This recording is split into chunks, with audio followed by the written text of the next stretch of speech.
लेकिन इस बात में कोई दो राय नहीं कि अखिलेश यादव प्रधानमंत्री हो सकते हैं, क्योंकि अगर 80 सीटें जीतने की बात करें, 50, 60, 55 सीटें भी अगर जीत जाते हैं उत्तर प्रदेश में, तो ये बहुत बड़ा आंकड़ा है। और उत्तर प्रदेश बहुत महत्वपूर्ण राज्य है, क्योंकि यहाँ पे भारतीय जनता पार्टी बहुत मजबूत भी है, योगी का वर्चस्व है, और जो हिंदुत्व की राजनीति भारतीय जनता पार्टी करती है उसमें निपुण है योगी आदित्यनाथ। तो योगी आदित्यनाथ को हरा के और मोदी के चेहरे को हरा, क्योंकि मोदी जी भी खुद बनारस आए, अब उन्होंने कहा कि मैं गंगा माँ ने बुलाया है, और उस तरीके से अगर मोदी जी के चेहरे को और योगी जी के चेहरे को हरा कर 50-55 सीटें समाजवादी पार्टी उत्तर प्रदेश जीत के ले आती है, तो बिल्कुल दावेदारी कर सकती है। और अल्पसंख्यक को ये विपक्षी दल एकजुट करने में कामयाब हो पाते हैं, सभी को एक साथ ला पाते हैं, सभी को समझा पाते हैं कि आपका कौन है, आपका नेता कौन है, आपकी पार्टी कौन है, आप पिछड़ों के हक अधिकार की बात कौन कर रहा है, पिछड़ों को हक अधिकार दिलाया किसने पूर्व में। अगर ये लोग समझाने में कामयाब हो पाते हैं तो बिल्कुल पिछड़ा जो है इन लोगों की बात करें। अखिलेश यादव लगातार तैयारी कर रहे हैं, रायबरेली गए, माननीय काशीराम जी की मूर्ति का अनावरण किया गया, और उसके बाद पीडीए की बात करें, जातिगत जनगणना की लगातार बात कर रहे हैं, और जो है कि बाबा साहब वाहिनी को दर्जा दिया गया, मान्य उसको संविधान में दर्जा दिया गया, तो बाबा साहब वाहिनी का कैडर उसके लिए तैयारी करेगा। और पश्चिम में जो है चंद्रशेखर जी से बात हो रही, चंद्रशेखर रावण से बात हो रही है, तो ये सब चीज़ें मिलके वो जो वोट है, जो मायावती के पास का वोट बैंक माना जाता था, उसको समाजवादी पार्टी में लाने की 23 जून को बैठक होनी है। उसमें ये बात सबसे पहले साफ करनी पड़ेगी कि सबसे महत्वपूर्ण लड़ाई जो है वो भारतीय जनता पार्टी को रोकने की है, और ये बात लगातार नीतीश कुमार बोल भी रहे हैं। उन्होंने ये बोल चुके हैं, लखनऊ भी आए थे, अखिलेश जी से मुलाकात हुई थी, तमाम दलों से बैठक करके बार बार ये बात बोल रहे हैं कि हम लोगों का ध्यान जो है वो भारतीय जनता पार्टी को हराने पे है। कौन प्रधानमंत्री बनेगा इस पे हम विचार बाद में कर लेंगे, पहले लेकिन गैर भाजपाई सरकार बनाना जरूरी है। नमस्ते, आप सभी का स्वागत है। मेरा नाम आनंद है। इसमें मैं लखनऊ में मौजूद हूँ, पीछे मेरे घंटाघर है। तस्वीरें मैं लखनऊ से इसलिए बातचीत कर रहा हूँ कि लखनऊ यूपी की राजधानी है, और यहाँ पर लोकसभा की पूरे सूबे में 80 सीटें आती हैं, और 80 सीटें कहीं न कहीं 24 के चुनाव को मद्देनजर रखते हुए बहुत ही खास हैं। और यहाँ पर इस समय जो सीटें हैं अधिकतर भाजपा के पास हैं, विपक्ष में समाजवादी पार्टी है, यहाँ पर कांग्रेस भी यहाँ पर आने की कोशिश कर रही है, क्योंकि उसका जनाधार बहुत कम हो गया है। 23 तारीख को पटना में बहुत बड़ी बैठक है विपक्षी दलों की, लोकसभा चुनाव 2024 को लेकर के, जिसमें तमाम जो दल हैं उसके सूबे के मुख्यमंत्री कह सकते हैं, वो भी आ रहे हैं।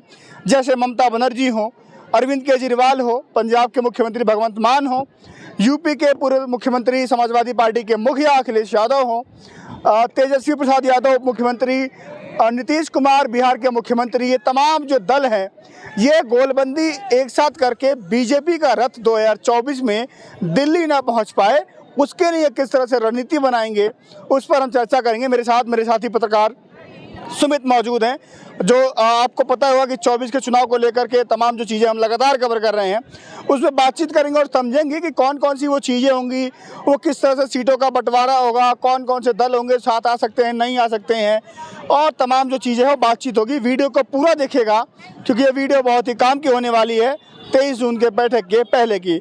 स्वागत है सुमित। बहुत बहुत शुक्रिया आनंद। 23 तारीख को जो पटना में तमाम दल इकट्ठा हो रहे हैं बीजेपी के खिलाफ, 24 में किस तरह से बीजेपी का रथ रोका जाए, तो वो कौन कौन सा मुद्दा होगा और कौन सा एक अहम ऐसा मुद्दा होगा जिस मुद्दे के आसपास सभी पार्टियां इकट्ठा बैठती हुई नजर आ सकती हैं। नहीं, वो एक अहम मुद्दा आपने बोल ही दिया, वो सभी लोग बात जानते हैं कि बीजेपी को हराना, बीजेपी को जो रथ है उसको रोकने की बात सभी लोग कर रहे हैं।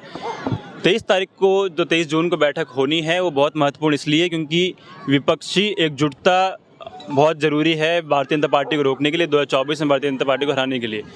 जितने भी परमुटेशन कॉम्बिनेशन की हम बात करें तो वो एक ही वो कॉम्बिनेशन है जिस रणनीति के तहत, जिस प्रोग्राम के तहत भारतीय जनता पार्टी को हराया जा सकता है कहीं भी, क्योंकि 2024 का चुनाव जो है बहुत खास, बहुत महत्वपूर्ण और इतना बहुत ही कठिन चुनाव है, और इतना आसान नहीं होगा विपक्षी दलों के लिए बीजेपी को रोकना, क्योंकि एक तरफ राम मंदिर का मुद्दा है उत्तर प्रदेश की। अगर हम बात करें तो ये मुद्दा जो है बहुत मजबूती से भारतीय जनता पार्टी इस पर खेलना जानती है और खेलती आ रही है, जिस वजह से 2014 से लेकर अभी तक लगातार चुनाव जीतती हुई भी आई है कई राज्यों में, और ख़ास तौर से उत्तर प्रदेश की अगर हम लोग बात करें वहाँ पे अखिलेश यादव जी मौजूद रहेंगे। आपने जिक्र किया उत्तर प्रदेश, क्योंकि 80 सीटें हैं तो उत्तर प्रदेश बहुत महत्वपूर्ण है, 80 सीटें हैं। अभी बीते दिनों अखिलेश यादव ने बयान भी दे दिया कि हम लोग 80 की 80 सीटें जीतने जा रहे हैं। तो क्या रणनीति अखिलेश यादव की, पीडीए की बात कर रहे हैं, क्या रणनीति अखिलेश यादव की है, वो बहुत अहम है, क्योंकि उत्तर प्रदेश बहुत अहम है। और 23 जून को तमाम दलों के साथ जो बैठक होनी है उसमें क्या बातचीत होगी, क्या बात रखी जाएगी, सबसे महत्वपूर्ण मुद्दा यही है कि किस तरीके से बीजेपी को हराया जाए। सबको, जितने भी पार्टियां वहाँ पहुँचे, चाहे टीएमसी हो, चाहे केसीआर हो, चाहे अरविंद केजरीवाल हो, भगवंत मान हो, कांग्रेस इतना बड़ा दल है, सबको अपनी मनोकांक्षाओं को मारना पड़ेगा। सबको समझौता इस मुद्दे पे करना पड़ेगा कि पहले इनको हटाया जाए, पहले गैर भाजपाई सरकार बने, उसके बाद जो है सोचा जाएगा कि कौन प्रधानमंत्री बनेगा, किसको क्या मंत्रिमंडल दिया जाएगा, कौन कितनी सीटों पर चुनाव लड़ेगा। ये बहुत बड़ा मसला नहीं है। बड़ा मसला ये है, बड़ी बात ये है कि किस तरीके से भारतीय जनता पार्टी को रोका जाए। लेकिन सवाल अहम ये आता है कि बीजेपी फिर प्रोपेगेंडा या कह सकते हैं कि जनता के बीच में मैसेज ये देती है कि ये तमाम दल हैं आपस में लड़ भिड़ जाएंगे, इनका अलग अलग विचारधारा, तमाम ऐसी चीज़ें हैं, और बीजेपी वहीं अकेली लड़ती है और बीजेपी के पास वो चेहरा है जिसके बदौलत वो मैदान में उतरेगी, और विपक्ष के पास कोई चेहरा नहीं है। तो वो चेहरे की जो लड़ाई है उसमें कहीं ना कहीं बीजेपी प्लस होती दिखाई दे रही है क्या? नहीं, चेहरे की कोई लड़ाई नहीं है, क्योंकि पूर्व मुख्यमंत्री हैं अखिलेश यादव, मुख्यमंत्री रहे हैं, उनके पिताजी मुलायम सिंह यादव रक्षा मंत्री रहे, एक ज़माने में प्रधानमंत्री की दौड़ में थे। हो सकता है 80 सीटों की बात अखिलेश यादव कर रहे हैं, हो सकता है अखिलेश प्रधानमंत्री हो जाएं। 40 सीटें बिहार में, 7-8 बार के मुख्यमंत्री नीतीश कुमार, हो सकता है वो प्रधानमंत्री हो जाएं। कई वर्षों से सरकार में टीएमसी में ममता बनर्जी, हो सकता है वो प्रधानमंत्री हो जाएं। तो चेहरों की कमी विपक्षी दलों के पास नहीं है। अगर आप चेहरों की बात कर रहे हैं, इतने कांग्रेस, इतना लड़ाई यही है ना कि आपस में वो लड़ भिड़ ना जाए चुनाव जीतने के बाद। नहीं, वो बात मैं आपको पहले ही कह चुका कि सबसे बड़ा मुद्दा ये नहीं है कि प्रधानमंत्री कौन बनेगा, कौन कितनी सीटों पर चुनाव लड़ेगा, कितनी सीटों कौन अब किसके सिंबल पे कौन चुनाव लड़ेगा, या किसको कौन सा मंत्रिमंडल चाहिए। लड़ाई अगर इसमें होगी तब तो भारतीय जनता पार्टी बाजी जीत जाएगी। वहाँ पे जो 23 जून को बैठक होनी है उसमें ये बात सबसे पहले साफ करनी पड़ेगी कि सबसे महत्वपूर्ण लड़ाई जो है वो भारतीय जनता पार्टी को रोकने की है। और ये बात लगातार नीतीश कुमार बोल भी रहे हैं, उन्होंने ये बोल चुके हैं, लखनऊ भी आए थे, अखिलेश जी से मुलाकात हुई थी, तमाम दलों से बैठक करके बार बार ये बात बोल रहे हैं कि हम लोगों का ध्यान जो है वो भारतीय जनता पार्टी को हराने पे है। कौन प्रधानमंत्री बनेगा इस पे हम विचार बाद में कर लेंगे, पहले लेकिन गैर भाजपाई सरकार बनाना जरूरी है। अच्छा, एक बहुत अहम सवाल है और एक बहुत अहम चेहरा है, वो अखिलेश यादव की बात करते हैं।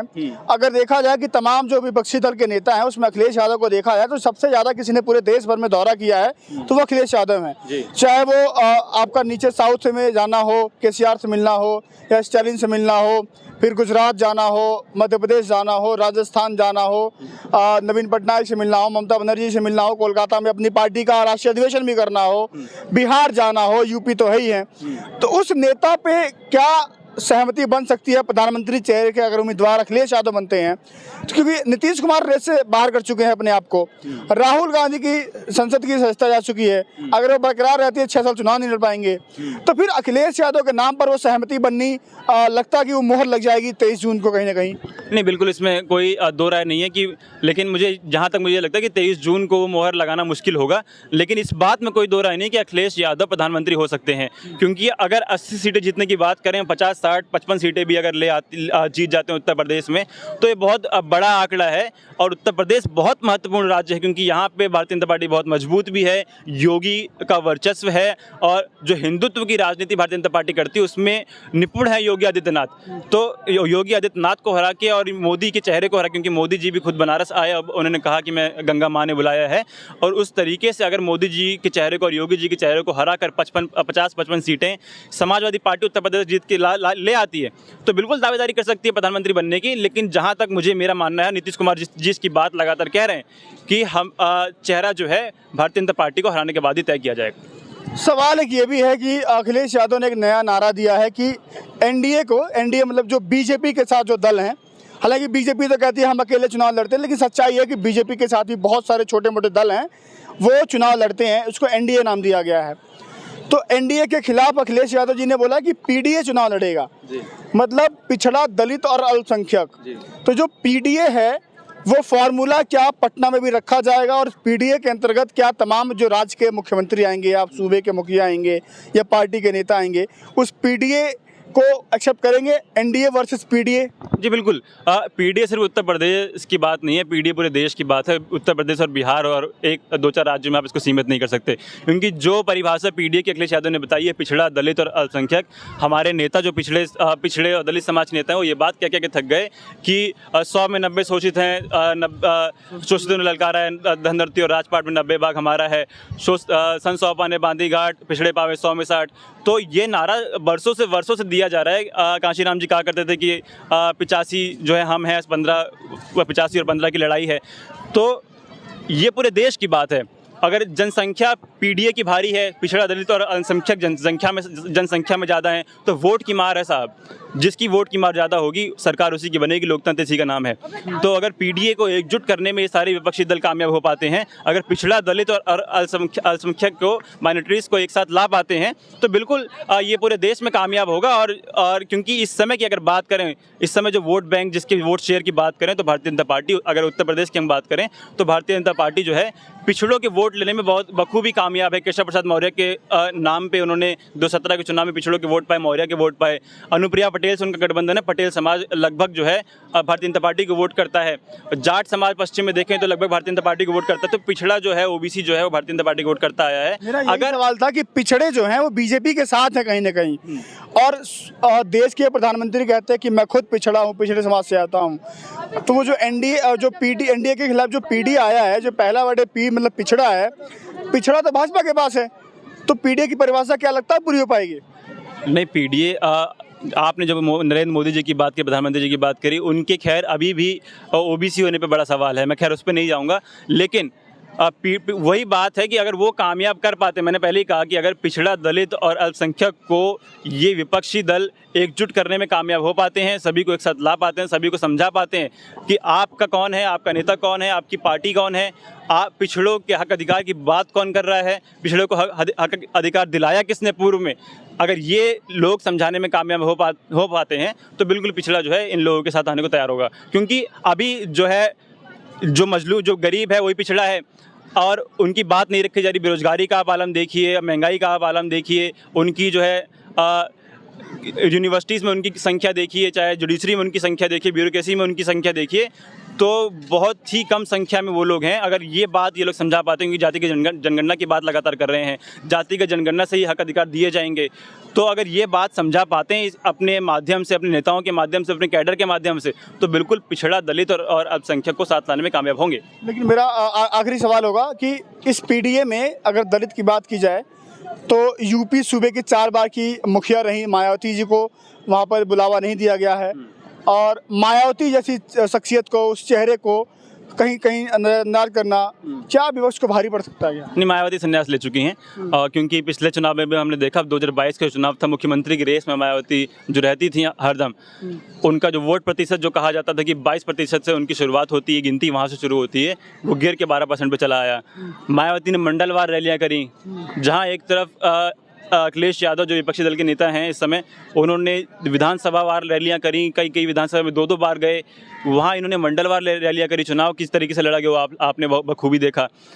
उनका बयान उस तरीके से नहीं आता, उनका बयान जो है कभी वो कांग्रेस को घेरते हुए दिखाई देती हैं, कभी वो सपा को घेरते हुए दिखाई देती हैं, लेकिन भाजपा को उस तरीके से घेरते हुए कभी मायावती दिखाई नहीं देती। तो नुकसान कर सकती है? कितना नुकसान करेंगे? 12% का।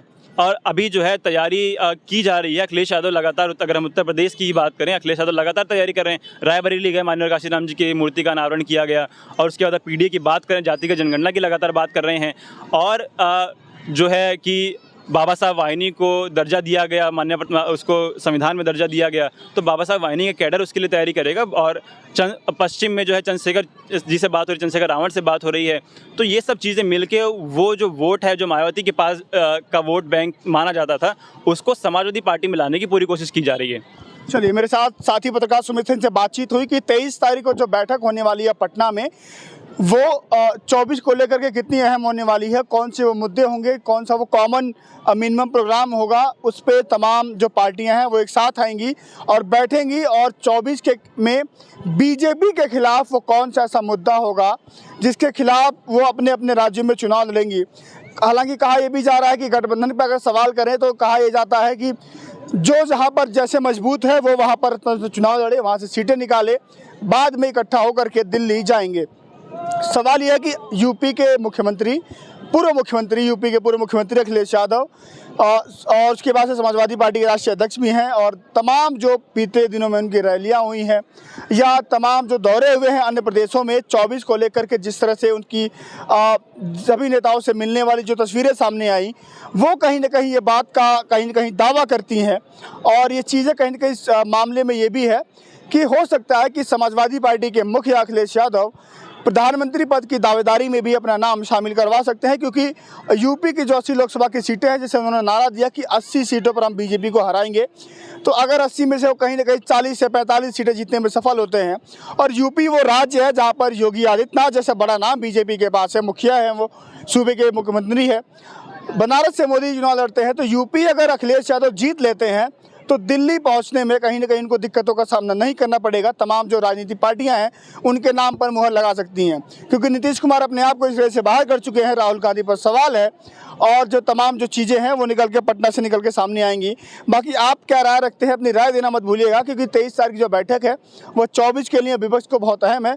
और आप क्या सोचते हैं कि कौन कौन सी वो सीटें हैं, या कितनी सीटें यूपी में अगर गठबंधन होता है समाजवादी पार्टी का, कांग्रेस का, आरएलडी का या चंद्रशेखर रावण का, तो कितनी कितनी सीटों का बंटवारा होना चाहिए? आप क्या सोचते हैं, अपनी राय देना मत भूलिएगा।